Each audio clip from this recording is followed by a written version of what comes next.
Crónica de Akakor, Karl Brugger. Personalmente no me sorprendo con facilidad, ya que estoy habituado a lo fantástico y siempre preparado para lo más extraordinario. Pero debo confesar que me sentí extrañamente conmovido por la Crónica de Akakor.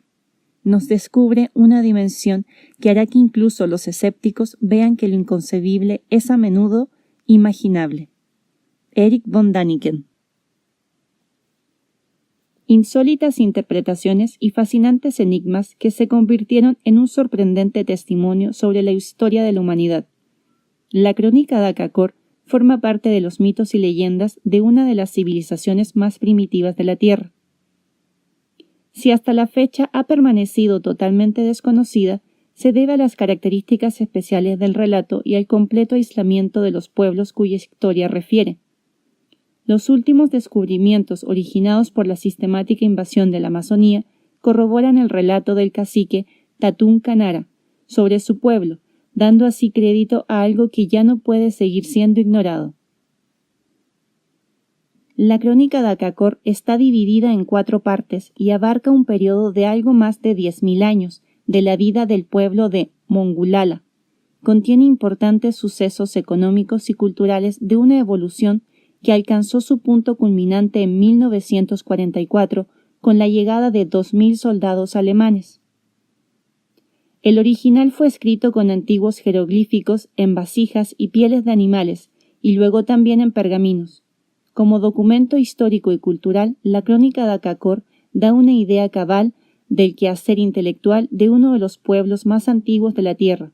Nuestros conocimientos sobre Sudamérica cobran nuevas perspectivas a través de este libro y aparecen interrogantes que señalan nuevos caminos para la investigación. Karl Brugger nació en Múnich y estudió historia contemporánea en su ciudad natal y en París. Fue corresponsal independiente de radio y televisión hasta 1974 y desde entonces trabaja como corresponsal de la televisión alemana en Río de Janeiro. Karl Brugger se desempeña como especialista en cuestiones indígenas. Prefacio de Erich von Däniken. Los científicos no son los únicos en lograr grandes hallazgos. Al explorar lo desconocido, Karl Brugger, nacido en 1942, tras completar sus estudios en historia contemporánea y en sociología, partió para América del Sur como periodista. Allí tuvo noticias de Akakor. Desde 1974, Brugger es asimismo corresponsal de varias emisoras de radio y de televisión de la República Federal de Alemania. Está considerado actualmente como un especialista en temas indios. En 1972 conoció en Manaus a Tatún Canara, el hijo de un caudillo indio. Manaus está situada en la confluencia del río Solimoes y del río Negro, es decir, en la primera mitad del Amazonas. Tatún Canara es el jefe de las tribus indias Uga Mongulala, Daka y Jaisha. Brugger, concienzudo y escéptico investigador, escuchó la historia realmente increíble que el mestizo le relató. Después de haberla verificado punto por punto, decidió publicar la crónica que había registrado en cinta magnetofónica. Personalmente no me sorprendo con facilidad, ya que estoy habituado a lo fantástico y siempre preparado para lo más extraordinario, pero he de confesar que me sentí extrañamente conmovido por la Crónica de Akakor de Brugger. Nos descubre una dimensión que hará que incluso los escépticos vean que lo impensable es a menudo imaginable. Incidentalmente, la Crónica de Akakor se ajusta con precisión a un cuadro que es familiar para los mitologistas de todo el mundo. Los dioses vinieron del cielo, instruyeron a los primeros humanos, dejaron tras de sí algunos misteriosos aparatos y desaparecieron nuevamente en el cielo. Los devastadores desastres que Tatún Canara describe pueden relacionarse hasta en sus más mínimos detalles con la obra de Immanuel Velikovsky, Wars in Collision. La historia del príncipe indio que nunca vio los trabajos de Velikovsky, sus extraordinarias descripciones sobre el curso de una catástrofe global mundial e incluso la cronología exacta y precisa son sencillamente asombrosas. Asimismo, la afirmación de que algunas partes de Sudamérica están recorridas por pasadizos subterráneos artificiales no puede sorprender a los expertos. Es un libro anterior. Yo mismo he afirmado haber contemplado tales estructuras subterráneas con mis propios ojos. La crónica de Akakor proporciona respuestas a muchas de las cosas que tan solo se suponen en otras obras sobre temas similares. Introducción. La Amazonía comienza en Santa María de Belém, a 120 kilómetros de las costas del Atlántico. En el año 1616, cuando 200 soldados portugueses, bajo el mando de Francisco Castelo Branco, tomaron posesión de este territorio en nombre de Su Majestad y el Rey de Portugal y España, su cronista lo describió como un fragmento de tierra pacífico y acogedor, con árboles gigantescos. Hoy Belém es una inmensa ciudad con rascacielos, embotellamientos de tráfico y una población de 633.000 habitantes. Constituye el punto de partida de la civilización blanca en su conquista de los bosques vírgenes de la Amazonía. Durante 400 años ha logrado conservar las huellas de su heroico y místico pasado. Ruinosos palacios de estilo colonial y casas de azulejos con enormes portales de hierro dan testimonio de una época notable en la que el descubrimiento del proceso de vulcanización del caucho elevó a Belén al rango de una metrópoli europea. El mercado de 2 plantas del puerto se remonta asimismo a aquel periodo, y en él puede adquirirse todo tipo de cosas: pescado procedente del río Amazonas o del océano, frutas tropicales de dulcísimos olores, hierbas, raíces, bulbos y flores medicinales, dientes de cocodrilo a los que se cree poseedores de propiedades afrodisíacas y rosarios de terracota. Santa María de Belén es una ciudad de contrastes, ruidosas calles comerciales en el centro, pero el mundo de la jungla de la isla Marajó es un tiempo habitada por una de las grandes civilizaciones que intentaron conquistar la Amazonía. Está tan solo a 2 horas de viaje río arriba, en la orilla opuesta. Según la historia tradicional, los marajoaras llegaron a la isla hacia el año 1100 después de Cristo, cuando su civilización se encontraba en su momento culminante. Mas cuando los exploradores europeos arribaron, el pueblo ya había desaparecido. Lo único que queda son hermosas cerámicas, estilizadas figuras que claramente expresan tristeza, alegría, sueños. Parecen querer decirnos una historia. ¿Pero cuál? Hasta llegar a la isla Marajó en el Amazonas, es una laberíntica red de canales, afluentes y lagunas. El río recorre una distancia de 6.000 kilómetros, nace en el Perú y se precipita por los rápidos de Colombia, cambiando su nombre en cada país por el que atraviesa. De Apurímac a Ucayali y Marañón, de Marañón a Solimoes. Desde la isla Marajó hasta su desembocadura, el Amazonas lleva más agua que ningún otro río del mundo. Una gran lancha motora, el único medio de transporte en la Amazonía, tarda 3 días en llegar desde Belén hasta Santarém, el poblado de importancia más próximo. Resultaría imposible comprender el gran río sin haber viajado en estas lanchas motoras que incorporan la noción amazónica del tiempo, de la vida y de la distancia. Río abajo pueden recorrerse 150 kilómetros por día, no por hora.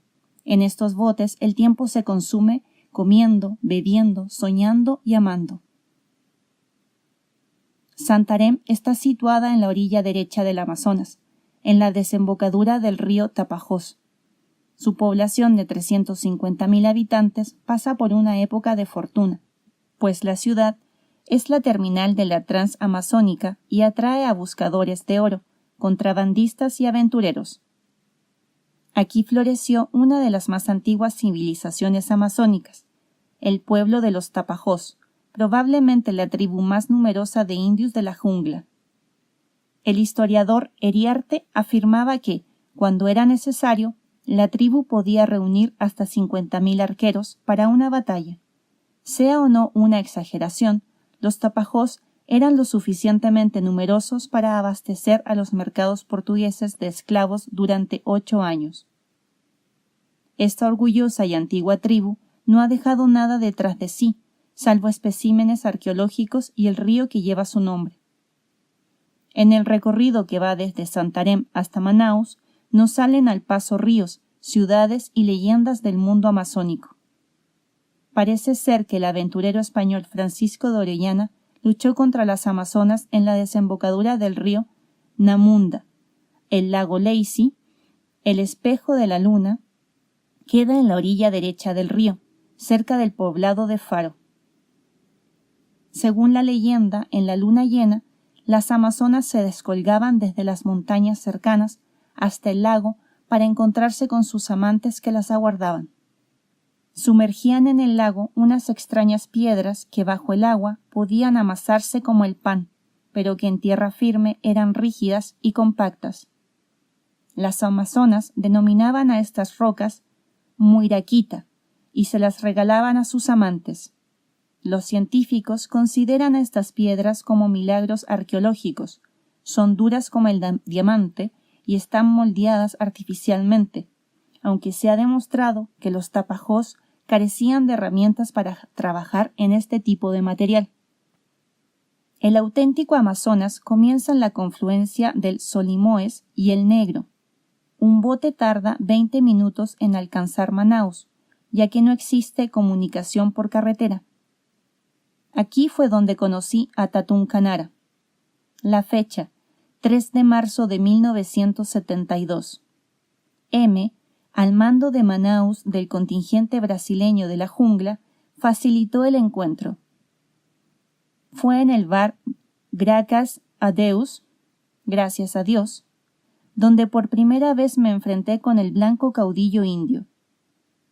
Era alto, tenía el pelo largo y oscuro y un rostro finamente moldeado. Sus ojos castaños, ceñudos y suspicaces eran los característicos del mestizo.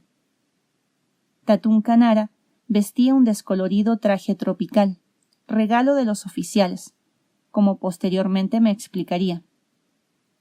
El cinturón de cuero, ancho y con una hebilla de plata, era realmente sorprendente.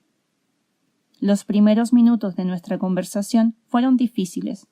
Con cierta indiferencia, Tatún Canara expuso en un deficiente alemán sus impresiones de la Ciudad Blanca, con sus miles de personas, la prisa y la precipitación en las calles, los altos edificios y el ruido insoportable. Solo cuando hubo vencido sus reservas y su suspicacia inicial, me contó la más extraordinaria historia que jamás había escuchado. Tatún Canara me habló de la tribu de los Uga Mongulala, un pueblo que había sido escogido por los dioses hacía 15.000 años. Describió 2 grandes catástrofes que habían asolado la tierra, y habló de Lhasa, el legislador, un hijo de los dioses que gobernó el continente sudamericano, y de sus relaciones con los egipcios, el origen de los incas, la llegada de los godos y una alianza de los indios con 2.000 soldados alemanes. Me habló de gigantescas ciudades de piedra y de los poblados subterráneos de los antepasados divinos, y afirmó que todos estos hechos habían sido registrados en un documento denominado la Crónica de Acacor. La parte más extensa de su historia se refería a la lucha de los indios contra los blancos, contra los españoles y los portugueses, contra los plantadores de caucho, los colonos, los aventureros y los soldados peruanos.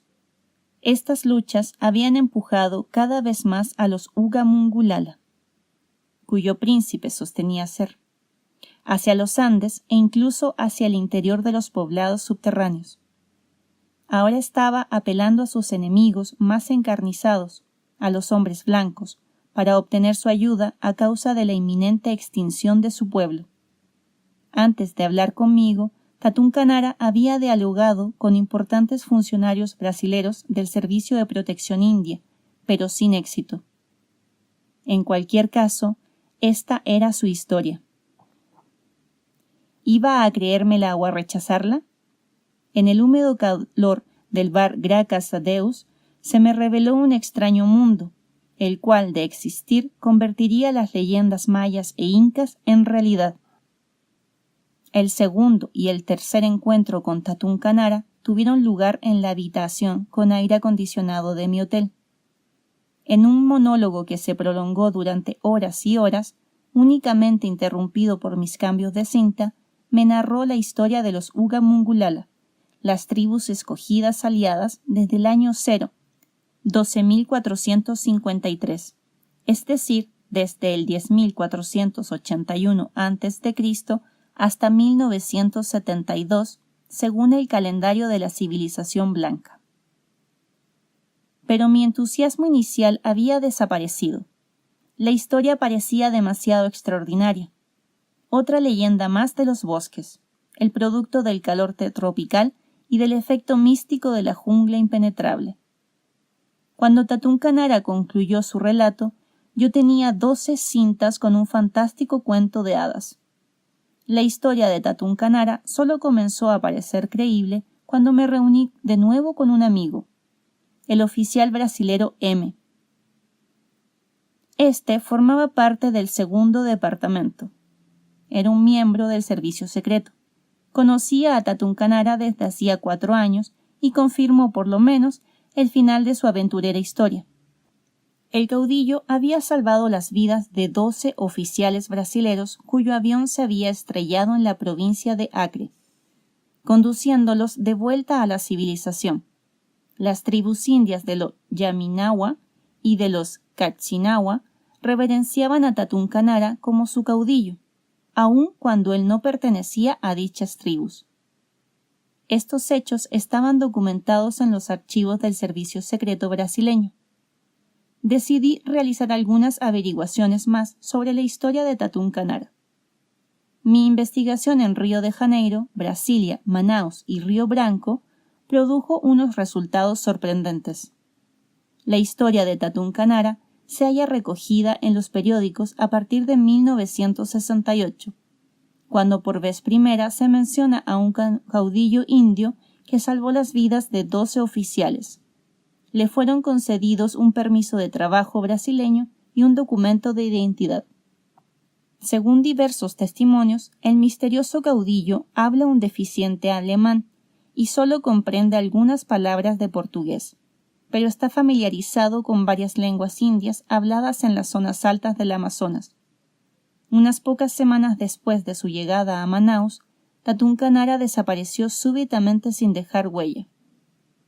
En 1969 estalló una violenta lucha entre las tribus indias salvajes y los colonos blancos en la provincia fronteriza peruana de Madre de Dios. Miserable y desamparada región situada en las laderas orientales de los Andes, volvía a encarnarse la vieja historia de la Amazonía, una sublevación de los oprimidos contra los opresores, seguida de la victoria de los blancos, sempiternos vencedores. El líder de los indios, quien, según los informes de prensa peruanos, era conocido como Tatunca, gran serpiente de agua, huyó tras la derrota a territorio brasilero. Con objeto de impedir una repetición de los ataques, el gobierno peruano solicitó del brasileño la extradición, pero las autoridades brasileras se negaron a cooperar. Las hostilidades en la provincia fronteriza de Madre de Dios se prolongaron durante 1970 y 1971. Las tribus indias salvajes huyeron hacia los bosques casi inaccesibles cercanos al nacimiento del río Yaco. A Tatún Canara parecía habérselo tragado la tierra. Perú cerró la frontera con Brasil e inició la invasión sistemática de los bosques vírgenes. Según los testigos oculares, los indios peruanos compartieron el destino de sus hermanos brasileños, fueron asesinados y murieron víctimas de las enfermedades de la civilización blanca. En 1972, Tatún Canara regresó a la civilización blanca y en el pueblo brasileño de Río Branco se puso en contacto con el obispo católico Grotti. Conjuntamente solicitaron alimentos para los indios del río Yaco en la iglesia de la capital de Acre. dado que la provincia de Acre había sido considerada como libre de los indios. Ni siquiera al obispo se le concedió ayuda estatal. 3 meses después, Monseñor Grotti murió en un misterioso accidente aéreo. Pero Tatún Canara no se rindió. Con la ayuda de los 2 oficiales cuya vida había salvado, entró en contacto con el servicio secreto brasileño. Apeló asimismo al Servicio de Protección India, FUNAI, y le habló a N., secretario de la Embajada de la República Federal de Alemania, en Brasilia, sobre los 2.000 soldados alemanes que, según sostenía, habían desembarcado en Brasil durante la Segunda Guerra Mundial y están todavía vivos en Acacor, la capital de su pueblo. N. no creyó la historia y negó a Tatún Canara todo acceso posterior a la embajada. FUNAI solo accedió a cooperar una vez que muchos de los detalles de la historia de Tatún Canara sobre tribus indias desconocidas de la Amazonía fueron comprobados durante el verano de 1972. El servicio formó una expedición para establecer contacto con los misteriosos Uga Mongulala y dio instrucciones a Tatún Canara para que hiciera todos los preparativos necesarios. Sin embargo, estos planes se vieron interrumpidos por la resistencia de las autoridades locales de la provincia de Acre. Siguiendo instrucciones personales del entonces gobernador Vanderlei Dantas, Tatún Canara fue arrestado. Poco antes de su extradición a la frontera peruana, sus amigos oficiales lo liberaron de la prisión de Río Branco y lo devolvieron a Manaus, y aquí fue donde encontré de nuevo a Tatún Canara. Este encuentro tuvo un desarrollo diferente. Yo había verificado completamente su historia y comparado las grabaciones con materiales existentes en archivos y con informes de historiadores contemporáneos. Algunos puntos eran explicables, pero otros muchos seguían siendo todavía increíbles, tales como el de los poblados subterráneos y el del desembarco de 2.000 soldados alemanes. Pero era poco probable que todo fuera fabricado. Los datos del oficial M y la historia de Tatún Canara coincidían. En el curso de esta reunión, Tatún Canara repitió una vez más su narración. Sobre un mapa indicó la localización aproximada de Acacor. Describió la ruta de los soldados alemanes desde Marsella hasta el río Purusí. Mencionó los nombres de varios de sus dirigentes. Dibujó varios símbolos de los dioses, en los cuales al parecer estaba escrita la crónica de Acacor. Una y otra vez volvía en su conversación sobre aquellos misteriosos antepasados cuya memoria había permanecido eternamente intacta en su pueblo. Comencé a creer en una historia cuya auténtica incredulidad se convertía en un desafío, y cuando Tatún Canara sugirió que la acompañase a Acacor, acepté. Tatún Canara, el fotógrafo brasilero J. y yo abandonamos Manaus el 25 de septiembre de 1972. Remontaríamos el río Purus hasta donde pudiéramos en un barco alquilado. Tomaríamos después una canoa con motor fuera de borda y la utilizaríamos para alcanzar la región del nacimiento del río Yaco en la frontera entre Brasil y Perú. Luego, continuaríamos a pie por las colinas bajas al pie de los Andes hasta llegar a Acacor. Tiempo necesario para la expedición, 6 semanas, probable regreso a comienzos de noviembre. Nuestro equipo se componía de hamacas, redes para mosquitos, utensilios de cocina, alimentos, las ropas habituales para la jungla y vendajes médicos. Como armas, un Winchester 44, 2 revólveres, un rifle de caza y un machete. Además, llevábamos nuestro equipo de filmación, 2 registradoras magnetofónicas y cámaras. Los primeros días fueron muy diferentes de lo que esperábamos. Nada de mosquitos, ni de serpientes de agua, ni de pirañas. El río Purus era como un lago sin orillas. Contemplábamos la jungla sobre el horizonte con sus misterios ocultos tras una muralla verde. El primer pueblo que alcanzamos fue Sena Madureira, último asentamiento antes de penetrar en la todavía inexplorada región fronteriza entre Brasil y Perú. Era un lugar típico de la Amazonía, polvorientas carreteras de arcilla, ruinosas barracas y un desagradable olor a agua estancada. 8 de cada 10 habitantes sufren de beriberi, lepra o malaria. La malnutrición crónica ha dejado a estos seres en un estado de triste resignación. Rodeados por la brutalidad de la inmensidad y aislados de la civilización, dependen principalmente del licor de caña de azúcar, único medio de escapar a una realidad sin esperanza. En un bar, nos despedimos de la civilización y nos topamos con un hombre que dice conocer las zonas altas del río Purus. En su búsqueda de oro, fue hecho prisionero por los indios Aisha, una tribu semicivilizada que se asienta en la región del nacimiento del río Yaco. Su relato es desalentador. Nos habla y no para sobre rituales caníbales y flechas envenenadas. El 5 de octubre en Cachoeira Inglesa, cambiamos el bote por la canoa. A partir de aquí dependemos de Tatuncanara. Los mapas de ordenanza describen el curso del río Yaco, pero solo de una manera imprecisa. Las tribus indias que viven en esta región no tienen aún contacto con la civilización blanca. A Jota y a mí nos domina un sentimiento de incomodidad. ¿Existe después de todo un lugar como Acacor? ¿Podemos confiar en Tatuncanara? Pero la aventura se muestra más apremiante que nuestra propia ansiedad. 12 días después de haber dejado Manaus, el paisaje comienza a cambiar. Hasta aquí, el río semejaba a un mar terroso sin orillas. Ahora nos deslizamos a través de las lianas por debajo de árboles voladizos.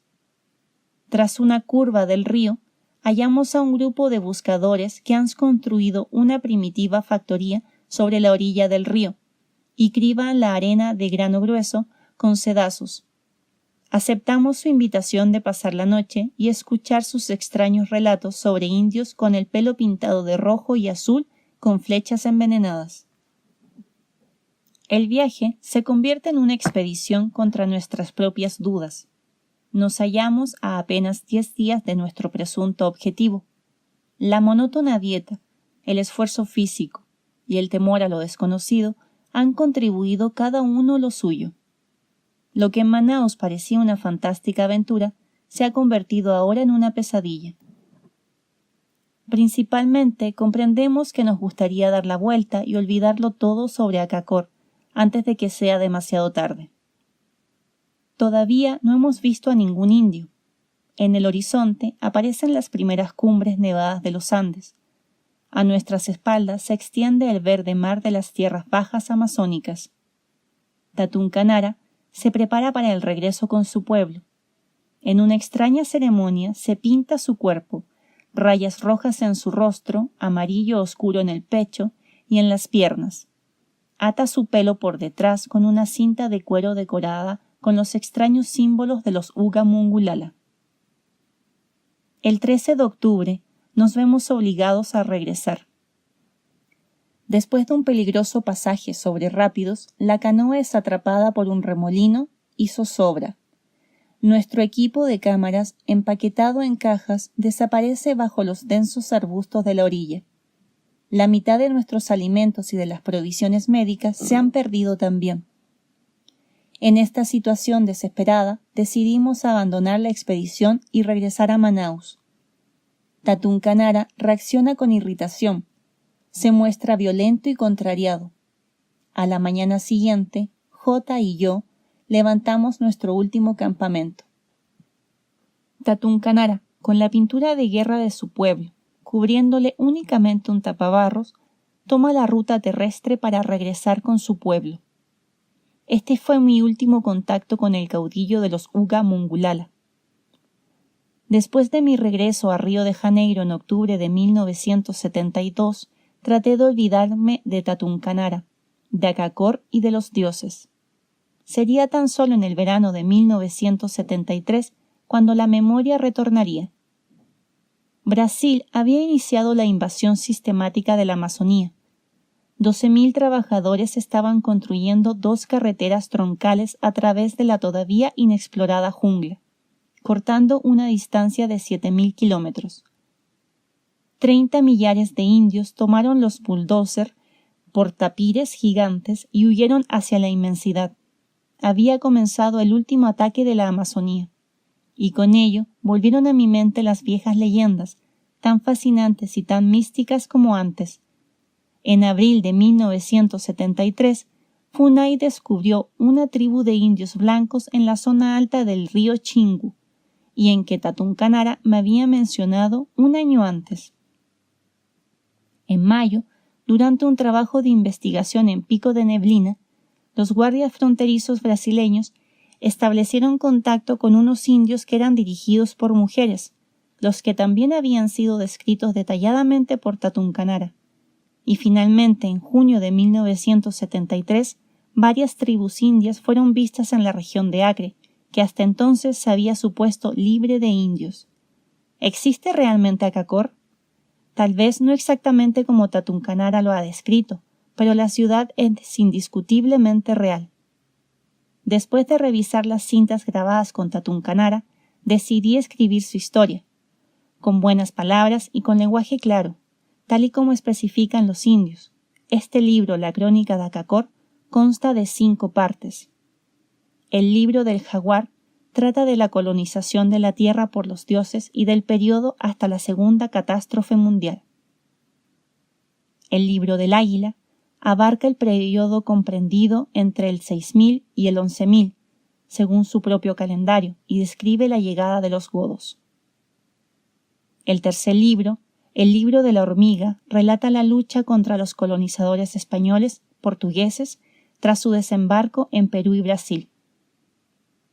El cuarto y último libro, el libro de la serpiente de agua, describe la llegada de los 2000 soldados alemanes a Acacor y su integración con el pueblo de los Uga Mungulala. Predice asimismo una tercera gran catástrofe.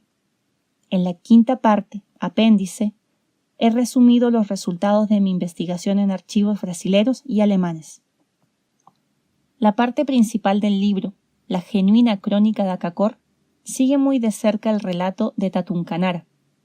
He tratado de presentarlo tan literal como me ha sido posible, aun cuando los hechos parezcan resumir la historiografía tradicional.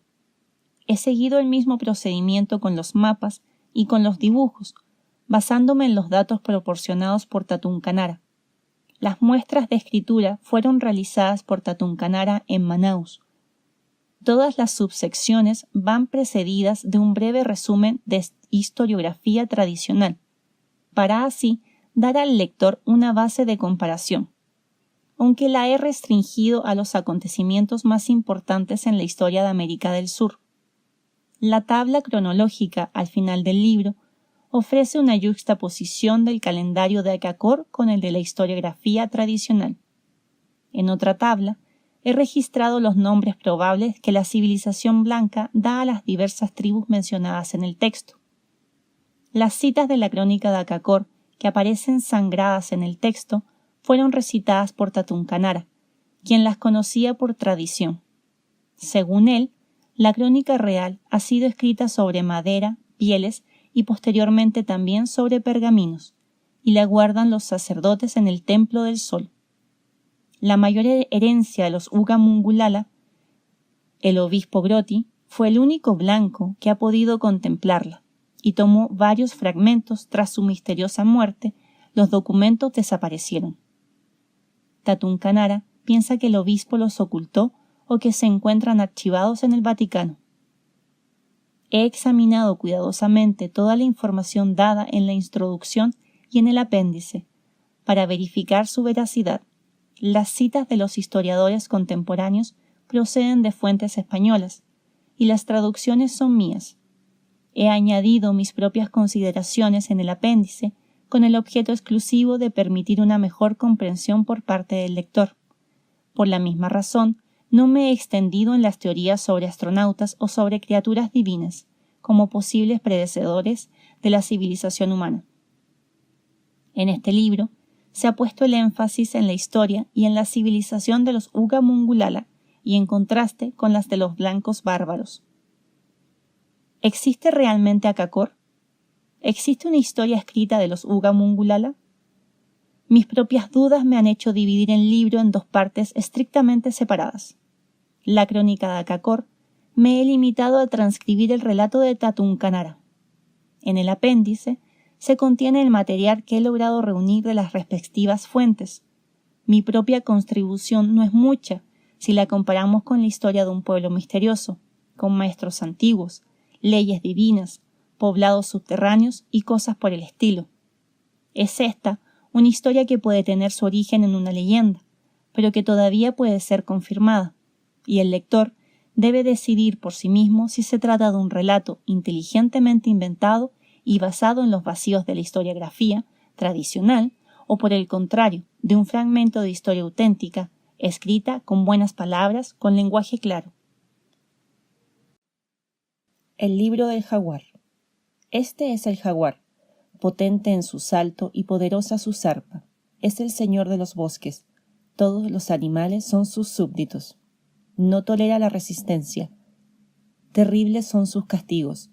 Destruye al desobediente y devora sus carnes. 1. El territorio de los dioses. 600.000, 10.481 a.C. Es una cuestión muy debatida la del comienzo de la historia de la humanidad. Según la Biblia, Dios creó el mundo en 7 días para su propio honor y para el bien de la humanidad. Hizo luego al hombre de barro y le insulfó el aliento vital. Pero según el Popol Vuh, el libro de los mayas, el hombre solo emergería por vez primera con la 4ª creación divina, después de que los 3 mundos anteriores hubieran sido destruidos por terribles catástrofes. La historiografía tradicional sitúa el comienzo real de la humanidad hacia el año 600.000 a.C., con los primeros humanos primitivos que no conocían ni las herramientas ni el uso del fuego. Hacia el año 80.000 a.C. aparecería el hombre de Neandertal, que ya había avanzado tremendamente. Conocía el uso del fuego y había desarrollado ritos funerarios. La prehistoria, la historia inicial del hombre, comienza en el año 50.000 a.C., y según los hallazgos arqueológicos ha sido dividida en las edades de la piedra, del bronce y del hierro. Durante la edad de piedra el hombre era cazador y recolector. Cazaba mamuts, caballos salvajes y renos. Con la lenta regresión del casquete de hielos, el hombre seguiría gradualmente a los animales que estaban migrando hacia el norte. La agricultura y los animales domesticados les eran todavía desconocidos. Sin embargo, sus pinturas sobre las paredes de las cuevas de cobijo evidenciaban un arte sorprendentemente sofisticado y basado en ritos de caza mágico-religiosos. Se cree que hacia el año 25.000 a.C., las primeras tribus del Asia Central cruzaron los estrechos de Bering hacia América. Los maestros extranjeros que llegaron de Shverta. La crónica de Akakor, la historia escrita de mi pueblo, comienza en la hora cero, cuando los dioses nos dejaron. En aquel momento, Ina, el príncipe de los Uga Mungulala, decidió que todo lo que fuera a suceder quedase escrito con buenas palabras y con lenguaje claro.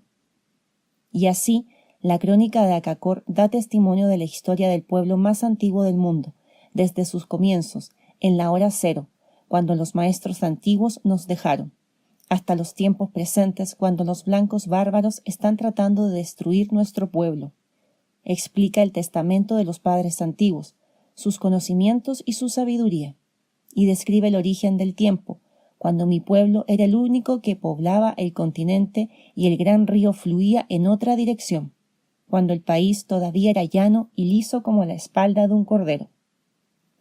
Todo esto está escrito en la crónica, la historia de mi pueblo desde que los dioses partieron, en la hora cero, y que corresponde al año 10.481 a.C., según el calendario de los blancos bárbaros. Esta es la historia. Esta es la historia de los senadores escogidos. En el comienzo todo era caos. El hombre vivía como los animales, sin razón y sin conocimiento, sin leyes y sin cultivar la tierra, sin vestirse y sin siquiera cubrir su desnudez. No conocía los secretos de la naturaleza. Vivía en grupos de 2 o 3, cuando un accidente los había juntado en cuevas o en hendiduras de las rocas. Los hombres caminaron en todas las direcciones hasta que los dioses llegaron. Ellos trajeron la luz. No sabemos cuándo sucedió, de dónde procedían, tan solo oscuramente. Un denso misterio cubre los orígenes de nuestros maestros, que ni siquiera el conocimiento de los sacerdotes puede desentrañar. Según la tradición, debió ocurrir 3000 años antes de la hora cero, 13.000 a.C. según el calendario de los blancos bárbaros. Súbitamente una brillante nave dorada apareció en el cielo. Enormes chorros de fuego iluminaron la llanura. La tierra se estremeció y el trueno retumbó sobre las colinas. El hombre se inclinó, lleno de veneración, ante los poderosos extranjeros que llegaban para tomar posesión de la tierra. Los extraños dijeron que procedían de un lugar llamado Esberta, un remoto mundo situado en las profundidades del universo, en el que vivían sus antepasados y del que habían partido para llevar el conocimiento a otros mundos. Dicen nuestros ancestros que era aquel un poderoso imperio formado por muchos planetas, tan numerosos que ambos mundos, el de los maestros antiguos y el de la misma Tierra, se encuentran el uno al otro cada 6000 años. Es entonces cuando regresan los dioses. Con la llegada a nuestro mundo de los extraños visitantes, se inició la Edad de Oro. 130 familias de los padres antiguos vinieron a la tierra para liberar al hombre de la oscuridad, y los dioses los reconocieron como sus propios hermanos. Ellos asentaron a las tribus que vagaban errantes, les dieron partes justas de todas las cosas comestibles, trabajaron diligentemente para enseñar sus leyes a los hombres, aun cuando su enseñanza encontró oposición.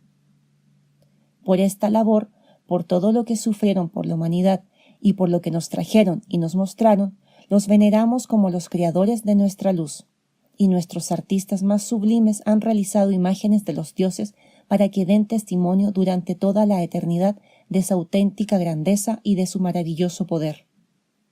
Así, la imagen de los maestros antiguos ha permanecido presente en nuestro recuerdo hasta nuestros días. En su aspecto físico, los extraños de Esberta apenas se diferenciaban del hombre. Tenían cuerpos agraciados y la piel blanca. Sus notables rostros, enmarcados por un fino pelo negro azulado, una poblada barba, cubría el labio superior y el mentón. Al igual que los hombres, eran criaturas vulnerables de carne y hueso, pero el signo decisivo que distinguía a los padres antiguos de los hombres eran los 6 dedos en cada una de sus manos y los 6 dedos en cada uno de sus pies. Constituía la característica de su origen divino. ¿Quién puede llegar a desentrañar los actos de los dioses? ¿Quién puede llegar a comprender sus acciones? Porque seguramente eran poderosas e incomprensibles para los ordinarios mortales. Conocían el curso de las estrellas y las leyes de la naturaleza. Verdaderamente estaban familiarizados con las leyes más profundas del universo. 130 familias de los padres antiguos vinieron a la tierra y trajeron la luz. Las tribus escogidas. El recuerdo de nuestros más antiguos antepasados me estremece y entristece. Mi corazón está pesaroso porque ahora estamos solos, abandonados por nuestros maestros antiguos. Todo nuestro conocimiento y todo nuestro poder a ellos se lo debemos. Ellos llevaron al hombre desde la oscuridad hasta la luz. Antes de que los extraños de Esberta llegaran, los hombres vagaban como niños que no pueden encontrar sus hogares y cuyos corazones no reconocen el amor. Recogían raíces, bulbos y frutas que crecían salvajes. Vivían en cuevas y en agujeros en el suelo. Disputaban con sus vecinos por el botín cazado. Pero entonces llegaron los dioses e instituyeron un nuevo orden en el mundo. Enseñaron a los hombres a cultivar la tierra y a criar animales. Les enseñaron a tejer la tela y asignaron hogares permanentes a las familias y a los clanes. Así nacieron las tribus. Este fue el comienzo de la luz, de la vida y de la tribu. Los dioses llamaron a los hombres para que se juntaran, deliberaron, reflexionaron y celebraron consejos.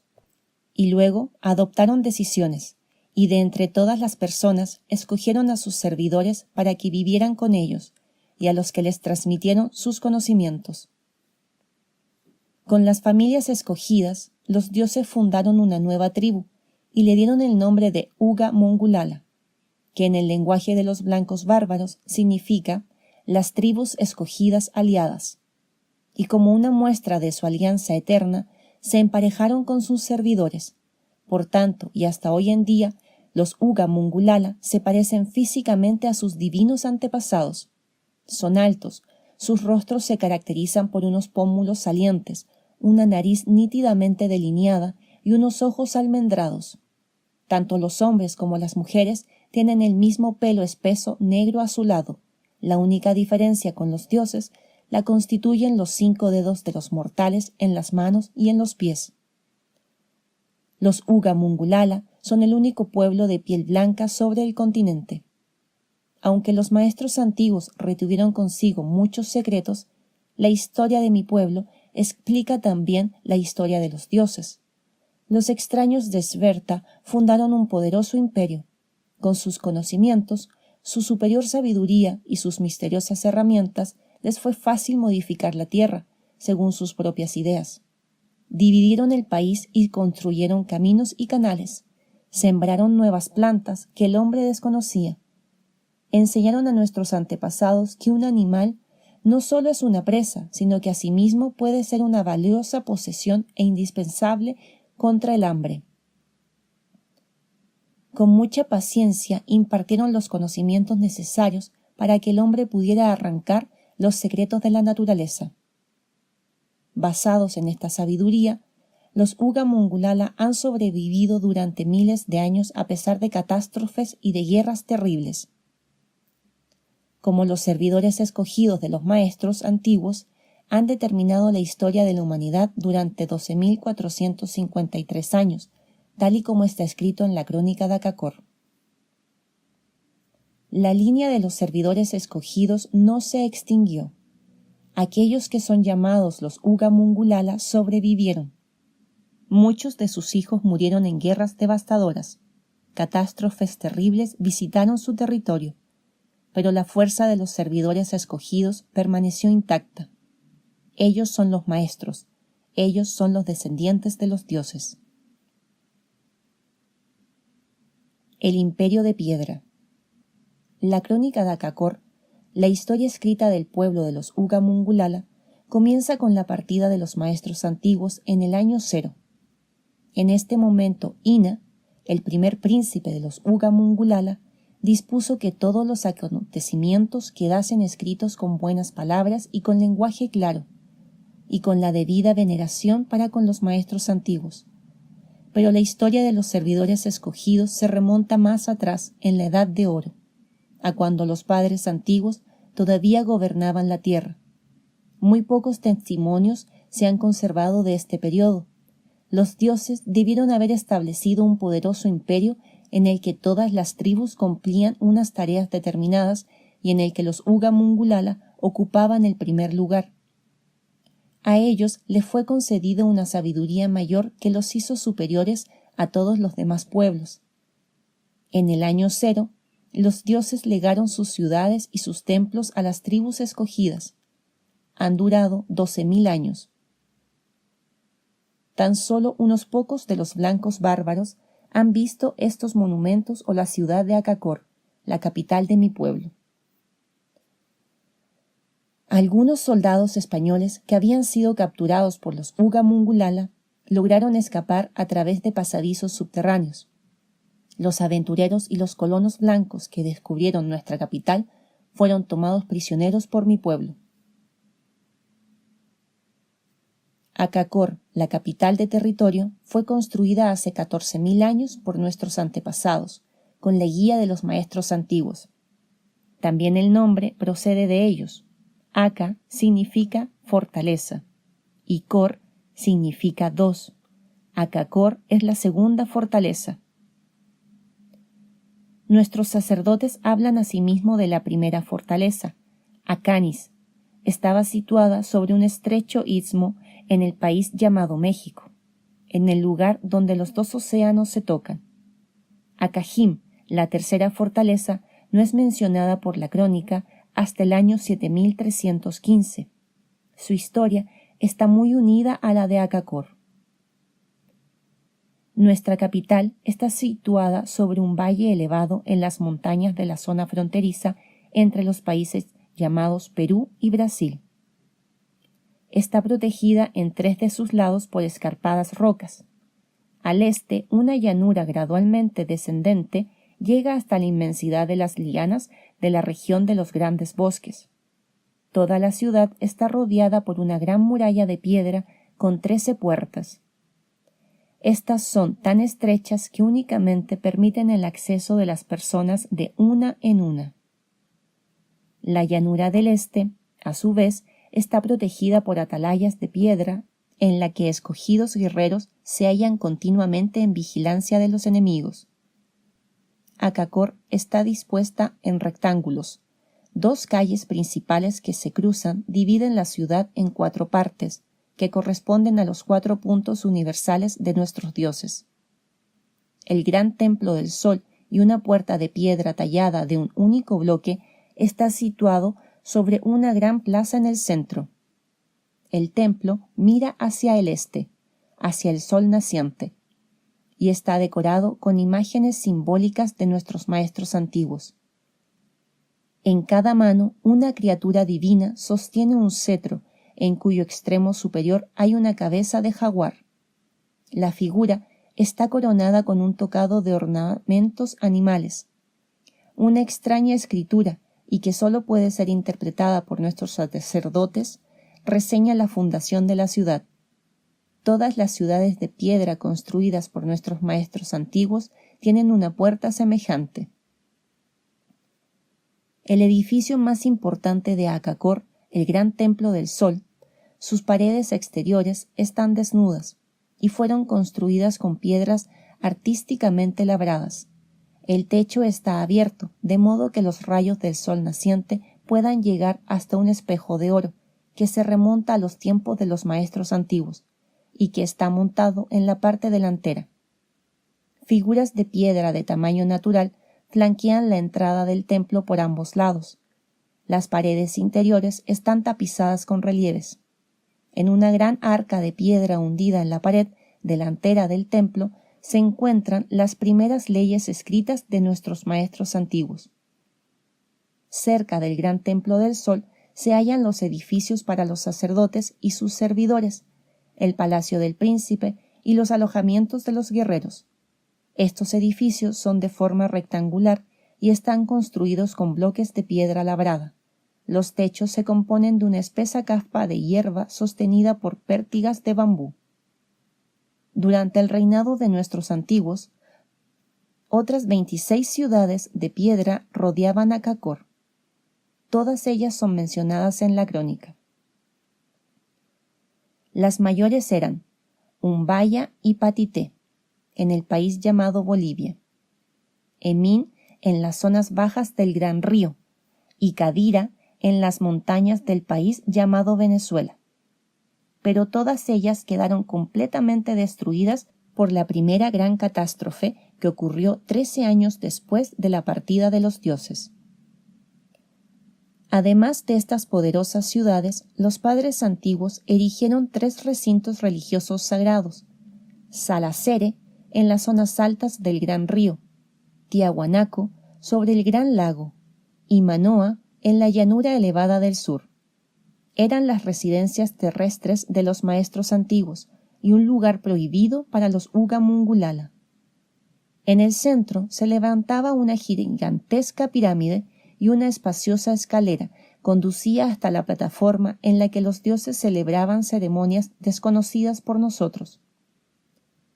El edificio principal estaba rodeado de pirámides más pequeñas e interconectadas por columnas, y más allá, sobre las colinas creadas artificialmente, se situaban otros edificios decorados con láminas que resplandecían. Cuentan los sacerdotes que con la luz del sol naciente las ciudades de los dioses parecían estar en llamas.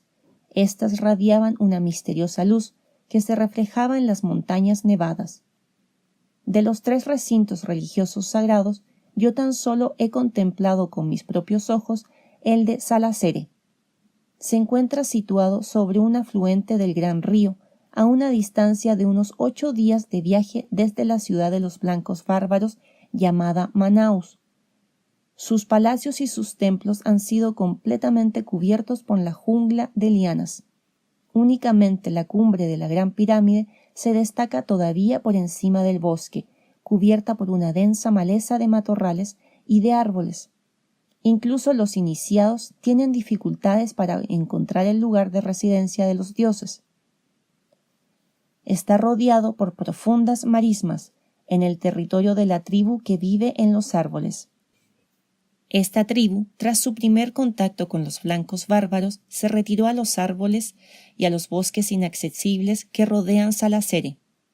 Allí el pueblo vive en los árboles como si fueran monos, matando a todo aquel que se atreve a invadir su comunidad. Yo logré dar con el recinto religioso porque hace miles de años esta tribu estuvo aliada con los Uga Mungulala y respeta todavía los signos secretos del reconocimiento. Estos signos se encuentran grabados sobre la piedra en el borde superior de la plataforma de la pirámide. Aunque nosotros podemos copiarlos, hemos perdido por completo la comprensión de su significado. También los recintos religiosos son un misterio para mi pueblo. Sus construcciones son testimonio de un conocimiento superior, incomprensible para los humanos. Para los dioses, las pirámides no solo eran lugares de residencia, sino también símbolos de la vida y de la muerte. Era un signo del sol, de la luz, de la vida. Los maestros antiguos nos enseñaron que hay un lugar entre la vida y la muerte, entre la vida y la nada, que está sujeto a un tiempo diferente. Para ellos, las pirámides suponían una conexión con la segunda vida. Las residencias subterráneas. Grande era el conocimiento de los maestros antiguos, grande su sabiduría. Su visión alcanzaba a las colinas, a las llanuras, a los bosques, a los mares y a los valles. Eran seres milagrosos, conocían el futuro, les había sido revelada la verdad. Eran perspicaces y de gran resolución. Erigieron a Canis, a Cacor y a Cajim. Verdaderamente sus trabajos eran poderosos, como eran los métodos que utilizaron para crearlos. La forma como determinaron las 4 esquinas del universo y los 4 lados. Los señores del cosmos, las criaturas de los cielos y de la tierra, crearon las 4 esquinas y los 4 lados del universo. Acacor yace ahora en ruinas. La gran puerta de piedra está derruida. Las lianas crecen en el gran templo del sol. Bajo mis órdenes y con el acuerdo del Consejo Supremo y de los sacerdotes, los guerreros de los Uga Mungulala destruyeron nuestra capital hace 3 años. La ciudad habría revelado nuestra presencia a los blancos bárbaros, de modo que decidimos abandonar Acacor. Mi pueblo ha huido al interior de las residencias subterráneas, el último regalo de los dioses. Tenemos 13 ciudades profundamente ocultas en el interior de las montañas llamadas los Andes. Su plan corresponde al de la constelación de Shverta, el hogar de los padres antiguos. En el centro se sitúa Acacor inferior. La ciudad está edificada sobre una cueva gigantesca hecha por el hombre. Las casas, dispuestas en círculo y rodeadas por una muralla meramente decorativa, flanquean el gran templo del sol, que se destaca en el centro. Al igual que Acacor superior, la ciudad queda dividida en 2 calles que se cruzan, correspondiendo a las 4 esquinas de la tierra y a los 4 lados del universo. Todos los caminos corren paralelos a aquellas. El edificio más importante es el gran templo del sol, cuyas torres sobresalen por encima de las residencias de los sacerdotes y sus servidores.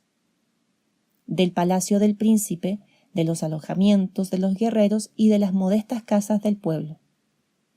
En el interior del templo hay 12 entradas a los túneles que unen a Kakor inferior con otras ciudades subterráneas. Estos tienen las paredes inclinadas y un techo plano. Los túneles son lo suficientemente grandes como para que 5 hombres puedan caminar erectos. Son necesarios varios días para llegar a cualquiera de estas ciudades desde Akakor. 12 de las ciudades, Akakor, Budu, Kich, Boda, Gudi, Tanum, Sanja, Riño, Kos, Amán, Tal y Sikón, están iluminadas artificialmente. La luz cambia según la posición del sol. Solamente Mu, la 13ª y la más pequeña de las ciudades, tiene unas chimeneas que llegan hasta la superficie. Un enorme espejo de plata dispersa la luz del sol sobre el conjunto de la ciudad. Todas las ciudades subterráneas están recorridas por canales que traen el agua desde las montañas. Pequeños tributarios abastecen a las construcciones y casas individuales. Las entradas desde la superficie están cuidadosamente camufladas. En casos de emergencia, las residencias subterráneas pueden aislarse del exterior mediante grandes puertas de roca móviles. Nada sabemos sobre la construcción de Akakor inferior. Su historia se pierde en la oscuridad del más remoto pasado. Ni siquiera los soldados alemanes que se establecieron con mi pueblo pudieron desvelar este misterio. Durante varios años midieron las instalaciones subterráneas de los dioses, exploraron el sistema de túneles y buscaron el origen del aire de respiración, pero sin resultado alguno. Nuestros maestros antiguos construyeron las residencias subterráneas de acuerdo con sus propios planes y leyes, que no nos fueron revelados. Desde aquí gobernaron sobre su vasto imperio, un imperio de 362 millones de personas, tal y como está escrito en la crónica de Akakor. Y los dioses gobernaron desde Akakor. Gobernaron sobre los hombres y sobre la tierra. Tenían naves más rápidas que el vuelo de los pájaros, naves que llegaban a su punto de destino sin velas y sin remos, tanto por la noche como por el día. Tenían piedras mágicas para observar los lugares más alejados, de modo que podían ver ciudades, ríos, colinas y lagos. Cualquier hecho que ocurriera sobre la tierra o en el cielo quedaba reflejado en las piedras. Pero lo más maravilloso de todo lo eran las residencias subterráneas, y los dioses se las entregaron a sus servidores escogidos como su último regalo, porque los maestros antiguos son de la misma sangre y tienen el mismo padre. Durante miles de años, las residencias subterráneas han protegido a los Uga Mongulala de sus enemigos y soportaron 2 catástrofes. Los ataques de las tribus salvajes se dispersaron ante sus puertas. En el interior, lo que queda de mi pueblo espera el avance de los blancos bárbaros que suben por el gran río en un número incontable como las hormigas. Nuestros sacerdotes han profetizado que finalmente descubrirán a Akakor y que encontrarán en ella su propia imagen. Entonces el círculo se habrá cerrado.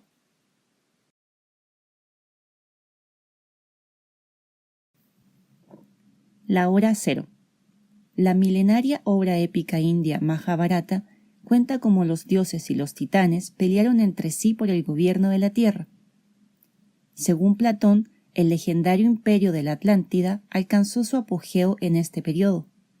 El científico germano-boliviano Poznański cree en la existencia de un enorme imperio en la región de la ciudad bolivariana en ruinas, Tiahuanaco. Según los historiadores y los etnólogos, las principales divisiones raciales del Homo sapiens de la última glaciación tuvieron lugar en el año 13.000 a.C. En Asia, negroides en África, caucasoides en Europa. En el continente europeo, los principales asentamientos se encuentran en las regiones costeras. Los hallazgos arqueológicos en la región de Altamira y en la Amazonía confirman por vez primera la existencia de seres humanos en el continente sudamericano. La partida de los maestros antiguos. La historia de mi pueblo, escrita en la crónica de Acacor, se acerca a su final. Dicen los sacerdotes que el tiempo pronto concluirá, que solamente nos restan unos pocos meses. Entonces se habrá cumplido el destino de los Uga Mongulala. Y cuando contemplo la desesperación y la miseria de mi pueblo, no puedo por menos que creer en estas profecías. Los blancos bárbaros están penetrando cada vez más profundamente en nuestro territorio. Vienen desde el este y desde el oeste, como el fuego movido por un viento violento, y extienden sobre el país un manto de oscuridad para tomar posesión de él. Pero si los blancos bárbaros reflexionaran, llegarían a comprender que no podemos tomar nada que no nos pertenezca. Entonces comprenderían que los dioses nos dieron a todos una gran mansión para compartirla y disfrutarla. Pero los blancos bárbaros lo desean todo para sí solos.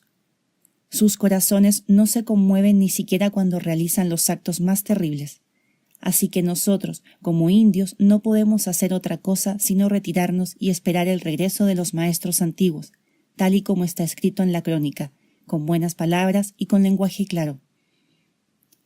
El día que los dioses abandonaron la tierra, llamaron a Ina. Dejaron su legado con el más fiel de sus servidores. Ina, nos marchamos a casa. Te hemos enseñado la sabiduría y te hemos dado buen consejo. Retornamos a casa. Nuestro trabajo está cumplido. Nuestros días están completos. Consérvanos en tu memoria y no nos olvides. Porque somos hermanos de la misma sangre y tenemos el mismo Padre. Regresaremos cuando estés amenazado. Mas ahora, toma a las tribus escogidas y condúcelas al interior de las residencias subterráneas para protegerlas de la catástrofe que se avecina. Estas fueron sus palabras. Así es como hablaron cuando dijeron adiós. E Ina contempló cómo sus naves los llevaron al cielo con fuego y con estrépito. Desaparecieron sobre las montañas de Acacor. Solamente Ina contempló su partida. Pero los dioses nos dejaron su conocimiento y su sabiduría. Fueron venerados como sagrados. Fueron un signo para los padres antiguos, e Ina convocó a consejo a los ancianos del pueblo y les habló sobre la última instrucción de los dioses. Y ordenó un nuevo reconocimiento del templo para conmemorar la partida de los maestros antiguos. Esta es la historia escrita de los servidores escogidos, la crónica de Acacor. En la hora cero, 10.481 a.C., según el calendario de los blancos bárbaros, los dioses dejaron la tierra. Su partida señala un nuevo capítulo en la historia de mi pueblo, pero en ese momento ni siquiera Ina, su más fiel servidor y el primer príncipe de los Uga Mongulala, los terribles acontecimientos que iban a suceder. El pueblo escogido estaba afligido por la partida de los maestros antiguos y abrumado por el desaliento. Únicamente la imagen de los dioses permaneció en los corazones de los servidores escogidos. Con ojos ardientes miraron hacia el cielo, pero las naves doradas no regresaron. Los cielos estaban vacíos, sin brisa, sin sonido alguno. El cielo siguió vacío. El lenguaje de los dioses. En el lenguaje de los blancos bárbaros, Uga significa aliado, juntado. Mongu significa escogido, elegido. Y Lala significa tribus. Los Uga Mongulala son las tribus escogidas aliadas. Una nueva era comenzaba para ellos tras la partida de los maestros antiguos. Nunca más los dioses superiores gobernarían su imperio, cuyas fronteras se hallaban entre sí a muchas lunas de distancia. Ahora los Uga Mongulala gobernaban entre los dos océanos, a lo largo del gran río, en las colinas bajas del norte y en las lejanas llanuras del sur. Los 2 millones que constituían las tribus escogidas gobernaban sobre un imperio de 362 millones de personas, ya que a lo largo de los siglos los maestros antiguos habían sometido a otras tribus. Los Uga Mongulala gobernaban sobre 26 ciudades, sobre poderosas fortificaciones fronterizas y sobre las residencias subterráneas de los dioses. Únicamente 3 complejos religiosos, Salacere, Manoa y Tiahuanaco, quedaron fuera de su jurisdicción por instrucciones explícitas de los padres antiguos. Ina, el primer príncipe de los Uga Mongulala, se veía frente a enormes tareas. Sé solamente unos pocos detalles sobre el periodo que siguió a la partida de los maestros antiguos. La primera gran catástrofe cae como una losa sobre los acontecimientos de los 13 primeros años de la historia de mi pueblo. Según los sacerdotes, Ina gobernó sobre el más grandioso imperio que jamás haya existido sobre la tierra. Estaba dirigido por los Uga Mongulala, quienes hacían que las leyes se cumplieran. Sus guerreros protegían las fronteras de las incursiones de las tribus salvajes. 360 millones de aliados les debían fidelidad, pero tras la primera gran catástrofe se rebelaron contra el gobierno de los Uga Mongulala, rechazaron el legado de los dioses y olvidaron rápidamente su idioma y su escritura. Se convirtieron en degenerados. El quechua, que es como los blancos bárbaros denominan nuestro idioma, se compone de buenas y sencillas palabras que son suficientes para describir todos los misterios de la naturaleza. Ni siquiera los incas conocen la escritura de los dioses. Existen 1400 símbolos que producen significados diferentes según su secuencia. Los signos más importantes son el de la vida y el de la muerte, representados por el pan y por el agua. Todas las anotaciones de la crónica comienzan y terminan con estos símbolos. Tras la llegada de los soldados alemanes en el año 1942, según el calendario de los blancos bárbaros, los sacerdotes comenzaron a registrar los acontecimientos también en el idioma de las tribus aliadas. El idioma, el servicio a la comunidad, la veneración de lo antiguo y el respeto a los príncipes son las cosas más importantes documentadas desde los años anteriores a la primera gran catástrofe. Suponen la evidencia de que en los 10.000 años de su historia mi pueblo se ha guiado por un único objetivo: preservar el legado de los maestros antiguos. Signos ominosos en el cielo. Había signos extraños en el cielo.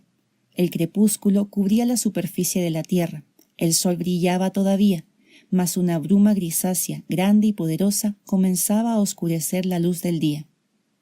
Signos extraños se mostraban en el cielo. Las estrellas parecían piedras perezosas. Sobre las colinas se cernía una niebla venenosa. Los árboles desprendían un fuego maloliente. Un sol rojo y un sendero negro se cruzaban entre sí. Negro, rojo, las 4 esquinas de la tierra estaban rojas. La primera gran catástrofe cambió la vida de mi pueblo y el aspecto del mundo. Nadie puede imaginarse qué es lo que entonces, 13 años después de la partida de los maestros antiguos, ocurrió. La catástrofe fue enorme y nuestra crónica la describe con terror. Los senadores escogidos estaban llenos de espanto y de terror. Ya no veían ni el sol, ni la luna, ni las estrellas. La confusión y la oscuridad estallaban por doquier. Imágenes extrañas pasaban por sobre sus cabezas. La resina goteaba desde el cielo, y en el crepúsculo los hombres caminaban desesperados en búsqueda de comida. Mataron a sus propios hermanos. Olvidaron el testamento de los dioses. La era de la sangre había comenzado. ¿Qué ocurrió en aquel momento cuando los dioses nos abandonaron? ¿Quién fue el responsable de la catástrofe que arrojó a mi pueblo a las tinieblas durante 6.000 años? Una vez más, nuestros sacerdotes pueden interpretar los devastadores acontecimientos. Ellos dicen que en el periodo anterior a la hora cero existía otra nación de dioses que era hostil a nuestros maestros antiguos. Según las imágenes del gran templo del sol en Acacor, las extrañas criaturas parecían hombres, tenían mucho pelo y eran de piel rojiza. Como los hombres, tenían 5 dedos en las manos y 5 dedos en los pies. Mas de sus espaldas crecían cabezas de serpientes, de tigres, de halcones y de otros animales. Dicen nuestros sacerdotes que estos dioses también gobernaban sobre un enorme imperio y que poseían asimismo conocimientos que los convertían en superiores a los hombres e iguales a nuestros maestros antiguos. Las 2 razas de dioses que estaban representadas en las imágenes del gran templo del sol en Acacor comenzaron a disputar. Quemaron el mundo con calor solar y trataron de arrebatarse el poder la una a la otra. Sin embargo, y por primera vez, la providencia de los dioses salvó a los Uga Mongulala. Recordando las últimas palabras de nuestros maestros antiguos anunciando la catástrofe, Ina ordenó la retirada hacia las residencias subterráneas. Los ancianos del pueblo se reunieron, obedecieron la orden de Ina. ¿Cómo podremos protegernos? Los signos están llenos de amenaza, dijeron.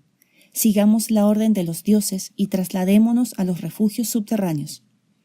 ¿Es que no son suficientes nuestras ideas para toda una nación? Nadie debe faltar, ni una sola persona. Así fue como hablaron y así decidieron, y la multitud se reunió. Cruzaron las aguas, descendieron por las cañadas y las atravesaron. Llegaron hasta la meta final, allí donde se cruzan los 4 caminos en las residencias de los maestros antiguos, protegidas en el interior de las montañas. Esto es lo que cuenta la crónica de Akakor, y así fue como se cumplieron las órdenes de Ina. Con confianza en la promesa de los maestros antiguos, el pueblo de los Uga Mongulala se trasladó a Akakor inferior para protegerse contra la inminente catástrofe. Aquí permanecieron hasta que la tierra se hubo acallado, al igual que hace un pájaro cuando se oculta detrás de una roca para protegerse de la tormenta que se acerca. Los Uga Mongulala se salvaron de la catástrofe porque confiaron en los padres antiguos. La primera gran catástrofe. El año 13, 10.468 a.C. según el calendario de los blancos bárbaros. Es un año trágico en la historia de mi pueblo. Una vez que se hubo retirado a las residencias subterráneas, la tierra fue visitada por la mayor catástrofe de la que la memoria guarda recuerdo. Superó incluso a la gran catástrofe 6.000 años después, cuando las aguas del gran río afluyeron corriente arriba. La primera gran catástrofe destruyó el imperio de nuestros maestros antiguos y trajo la muerte a millones de personas. Este es el relato de cómo perecieron los hombres. ¿Qué es lo que le ocurrió a la tierra? ¿Quién la hizo temblar? ¿Quién hizo bailar a las estrellas? ¿Quién hizo salir a las aguas de las rocas? Numerosas fueron las calamidades que visitaron al hombre, varias las pruebas a las que estuvo sujeto. Hacía un frío terrible y un viento helado soplaba sobre la tierra. Hacía un calor terrible y las personas se quemaban con su propio aliento. Los hombres y los animales huían sobrecogidos por el pánico. Corrían desesperados de un lado a otro. Intentaban subir a los árboles, pero los árboles los rechazaban. Intentaban llegar a las cavernas, pero las cavernas se desplomaban y los sepultaban. Lo que estaba abajo se puso arriba, y lo que estaba arriba se hundió en las profundidades. El sonido y la furia de los dioses parecían no tener fin. Incluso los refugios subterráneos comenzaron a temblar. La primera mención sobre la forma del continente antes de la primera gran catástrofe fue hecha después de la partida de los maestros. En aquel tiempo difería considerablemente de su forma actual. Era mucho más frío y la lluvia caía regularmente. Podían distinguirse con claridad los periodos de sequía y los de lluvia. Todavía no existían los grandes bosques. El gran río era más pequeño y afluía hacia los 2 océanos. Los afluentes lo unían con el lago gigante en el que los dioses habían erigido el complejo religioso de Tiahuanaco sobre la costa del sur. La primera gran catástrofe dio a la superficie de la tierra un aspecto diferente. El curso de los ríos quedó alterado y la altura de las montañas y la fuerza del sol cambiaron. Hubo continentes que quedaron inundados. Las aguas del gran lago retrocedieron hacia los océanos. El gran río fue desplazado por una nueva alineación montañosa y afluía ahora rápidamente hacia el este. En sus orillas nacieron y crecieron enormes bosques. Un calor húmedo se extendió sobre las regiones orientales del imperio. En el oeste, donde habían surgido unas gigantescas montañas, las personas se congelaron con el frío cerrado de las elevadas altitudes. La gran catástrofe provocó unas devastaciones terribles, tal y como había sido anunciado por nuestros maestros antiguos. y lo mismo ocurrirá en la futura catástrofe que nuestros sacerdotes han calculado por el curso de las estrellas. Porque la historia de los hombres sigue unos caminos predeterminados. Todo se repite, todo regresa en torno a un círculo que dura 6000 años. Nuestros maestros antiguos nos enseñaron esta ley. Nuevamente, 6000 años han transcurrido desde la última gran catástrofe y 6000 años desde que nuestros maestros antiguos nos abandonaron por segunda vez. Una vez más, signos ominosos aparecen en el cielo. Los animales huyen, perseguidos por el pánico. Han estallado las guerras. Las leyes se desprecian o se cumplen con desgana, mientras los flancos bárbaros, llenos de pura arrogancia, destruyen las relaciones entre la naturaleza y el hombre. El destino se acerca a su conclusión. Los Uga Mungulala saben que el final está próximo. Lo saben y lo esperan con resignación, porque ellos creen en el legado de sus maestros antiguos, con la imagen de los dioses en sus corazones. Siguen sus pasos, siguen a aquellos que son de la misma carne y tienen el mismo Padre. 3. La era de la oscuridad. 10.468-3166 a.C. El científico germano-boliviano Poznański estima que Tiahuanaco fue destruida hacia 10.000 años antes de Cristo. Los geólogos hablan de tremendos cambios climáticos que podrían haber sido causados por una desviación del eje de la Tierra. La era neolítica, que se inicia hacia el 5000 a.C., contempló importantes innovaciones culturales y añadió una transformación económica que iba a tener grandes repercusiones: la transición a la agricultura y a los sistemas económicos productivos. El hombre neolítico cultivaba cereales salvajes y criaba ovejas, cabras y cerdos. Grandes familias se establecieron en aldeas y posteriormente en pueblos fortificados. Entre el octavo y el sexto milenio antes de Cristo, Jericó es considerado como el estadio preliminar de las altas civilizaciones urbanas. Aunque los egiptólogos sospechan que la existencia de una cultura aún más antigua en el valle del Nilo, los hallazgos arqueológicos en Eridu y en Uruk apuntan hacia las primeras construcciones sagradas. Es aquí donde se han hallado las primeras tablillas de arcilla con inscripciones. La palabra y los signos fonéticos reemplazaron a la primitiva escritura pictográfica. En todas estas civilizaciones puede observarse una atención especial a los muertos.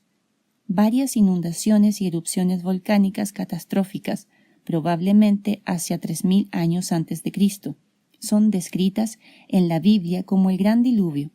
América del Sur continúa siendo colonizada por oleadas de inmigrantes procedentes de Asia.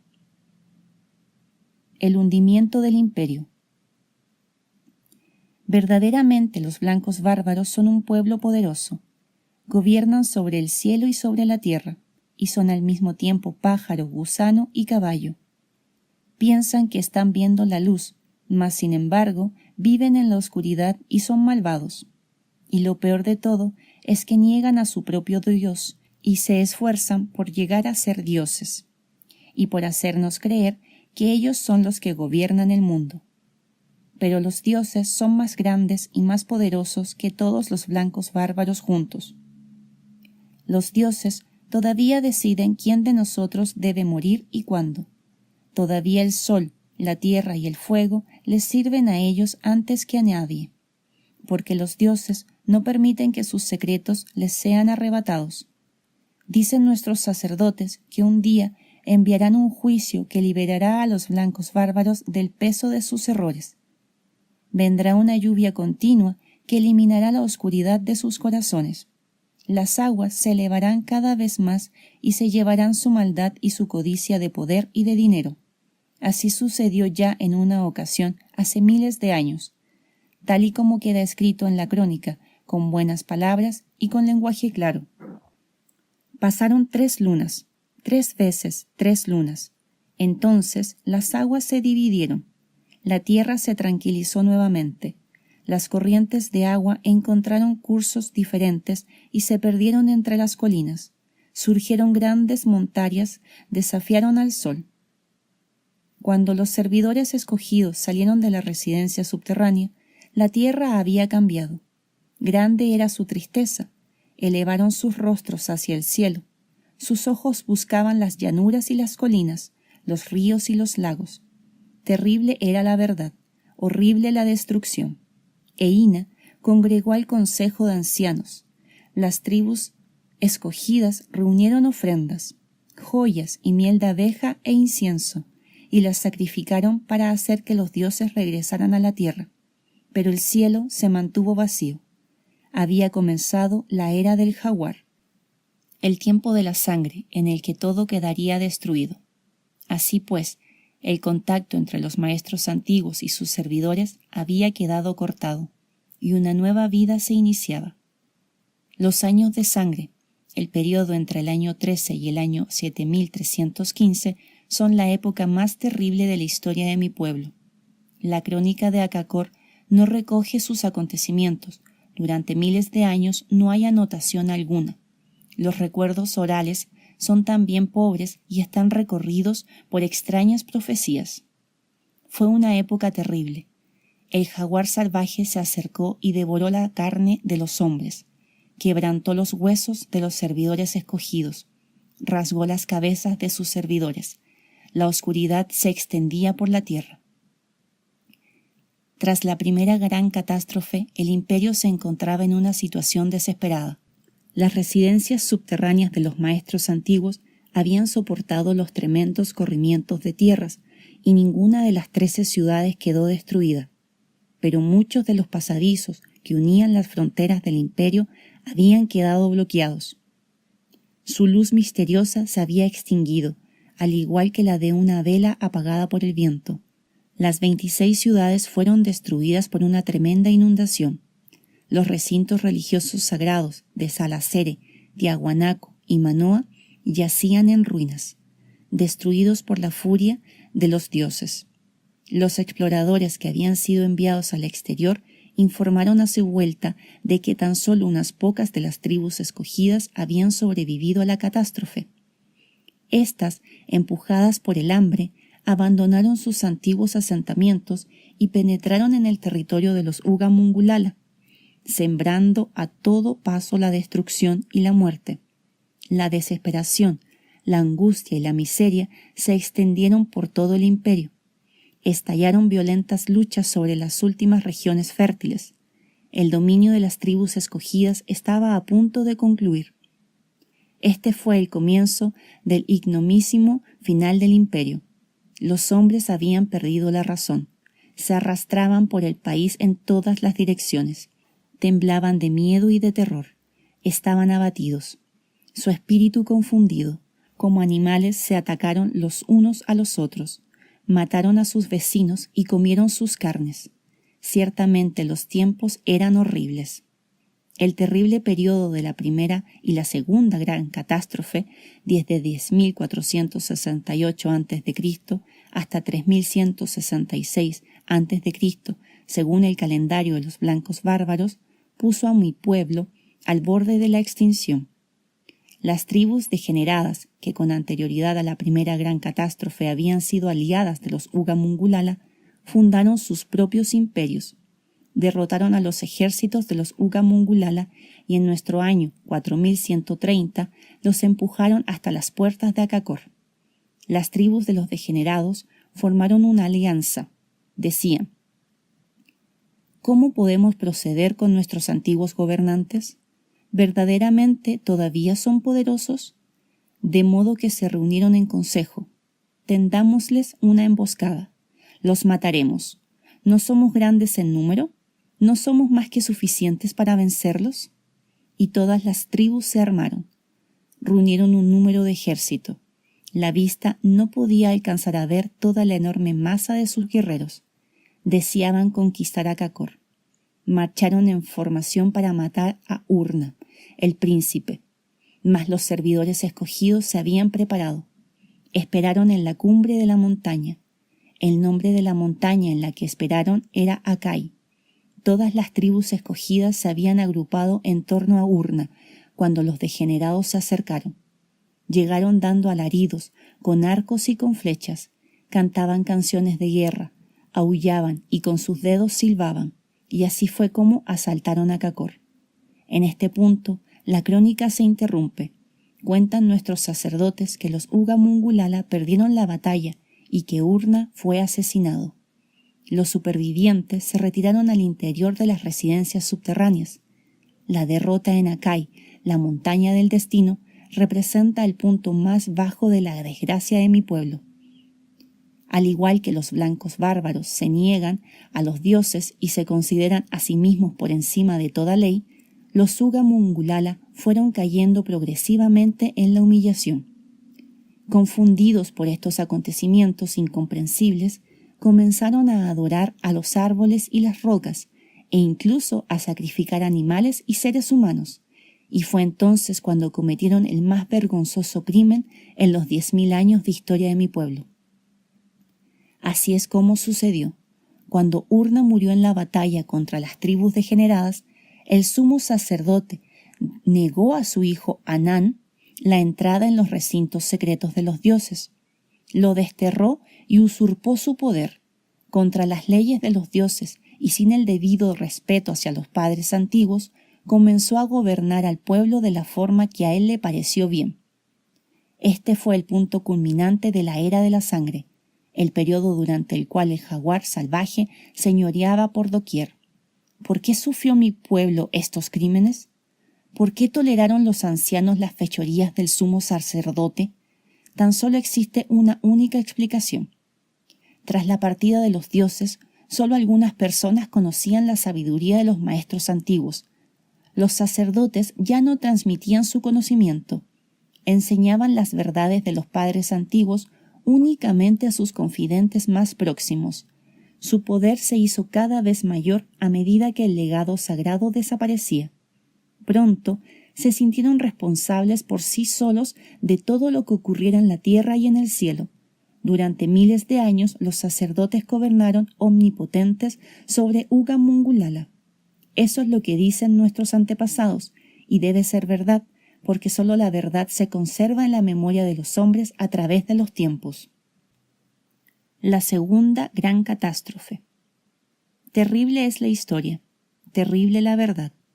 Los servidores escogidos todavía estaban viviendo en las residencias subterráneas de los dioses. Cientos de miles de años, el legado sagrado había sido olvidado. Su escritura se había vuelto ilegible. Los servidores habían traicionado la alianza con sus dioses. Vivían por encima de toda norma, como los animales en el bosque. Caminaban en todas direcciones. Los crímenes eran cometidos a la luz del día, y los dioses se sentían agraviados. Sus corazones se veían llenos de tristeza por la maldad de los hombres. Y los dioses dijeron: castigaremos al pueblo, lo erradicaremos de la faz de la tierra, al hombre y al ganado, a los gusanos y a los pájaros del cielo, porque ha rechazado nuestro legado. Y los dioses comenzaron a destruir al pueblo. Enviaron una potente estrella cuya roja estela ocultó el cielo, y enviaron un fuego más brillante que 1000 soles juntos. Había comenzado la gran sentencia. Durante 13 lunas cayeron las lluvias, crecieron las aguas de los océanos, los ríos afluyeron hacia atrás, el gran río se convirtió en un enorme lago, y los pueblos fueron destruidos, se ahogaron en la terrible inundación. Los Uga Mungulala sobrevivieron a la segunda gran catástrofe en la historia de la humanidad, refugiados en las residencias subterráneas de sus maestros antiguos. Observaron con terror la destrucción de la tierra, mientras que los servidores escogidos se habían inocentes durante la primera catástrofe, ahora se acusaban los unos a los otros del segundo acontecimiento terrible. Estallaron las disputas y las luchas. En Akakor inferior se inició una guerra civil que habría llevado a mi pueblo a la extinción, a no ser porque entonces ocurrió un hecho que desde hacía tiempo había sido profetizado por los sacerdotes. Cuando mayor era la necesidad, los maestros antiguos regresaban. Y con su regreso se inició un nuevo capítulo en la historia de los Uga Mungulala, el segundo libro de la crónica de Akakor. El primer libro concluye con las hazañas de Madus, un valeroso guerrero de los Uga Mungulala, quien aún en los momentos más difíciles no había perdido su fe en el legado de los dioses, tal y como está escrito en la crónica. Madus se atrevió a tomar el camino que conducía a la superficie de la tierra. Sin temer ni a la tormenta ni al agua, salió. Contempló con desolación el devastado país. No vio ni personas ni plantas, solo algunos animales y pájaros asustados que volaban sobre la infinita extensión de agua hasta que se cansaban y caían para ahogarse. Esto fue lo que Madus vio, y al mismo tiempo se entristeció y se enojó. Arrancó unos troncos de árboles del suelo inundado, recogió unas maderas a la deriva y construyó una balsa para ayudar a los animales. Tomó un par de cada, 2 jaguares, 2 serpientes, 2 tapires, 2 halcones, y las aguas ascendientes empujaron su balsa cada vez más alto, montañas arriba, hasta la cima del monte Akai, la montaña del destino de las tribus escogidas. Aquí Madus permitió que los animales se trasladaran a la tierra y que los pájaros se elevaran en el aire. Y cuando después de 13 lunas las aguas retrocedieron de nuevo y el sol dispersó las nubes, regresó a Acacor e informó del final de la terrible era de la sangre. El libro del águila.